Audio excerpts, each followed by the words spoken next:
خیبر پختونخوا حکومت کی جانب سے مفت علاج معالجے کی سہولیات فراہم کرنے کا اعلان محض دعویٰ ہی ثابت ہوا۔ صحت انصاف کارڈ کے حامل شہری مریضوں کے ہمراہ اسپتالوں کے چکر کاٹنے پر مجبور ہیں۔ شہریوں نے شکوہ کیا کہ انصاف کارڈ سے تاحال 1 روپے کا فائدہ بھی نہیں پہنچا۔ خیبر پختونخوا کے وزیر اعلیٰ KPK پرویز خٹک کا صوبے کے عوام کے ساتھ کیا گیا وعدہ پورا نہ ہو سکا۔ سرکاری اور غیر سرکاری اسپتالوں میں کارڈز کے اجرا کے لیے بڑی بڑی تقاریب تو ہوئیں، مگر صحت انصاف کارڈ سے صوبے کے 1.5 کروڑ افراد کو فائدہ پہنچانے کا اعلان محض دعویٰ ہی ثابت ہوا۔ لیڈی ریڈنگ اسپتال میں مریضوں کے لواحقین کو کبھی نیٹ خراب تو کبھی کارڈ میں پیسے منتقل نہ ہونے کے بہانے دیے جاتے ہیں۔ مریض خواتین اور مریض بچے بھی انتظامیہ کی غفلت کے باعث متاثر ہو رہے ہیں۔ شہریوں نے کارڈز میں رقم فوری طور پر منتقل کرنے کا مطالبہ کیا ہے۔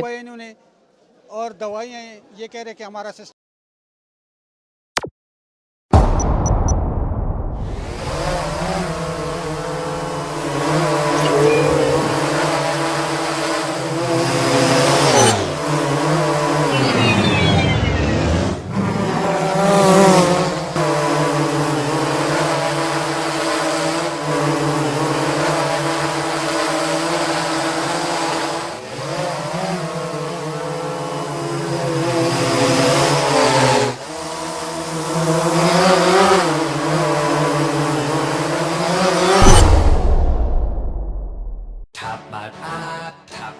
لائیو PSL میچز دیکھیے HD میں tapmat.com پر اور download the app. To order our TV boxes call 021 351 55511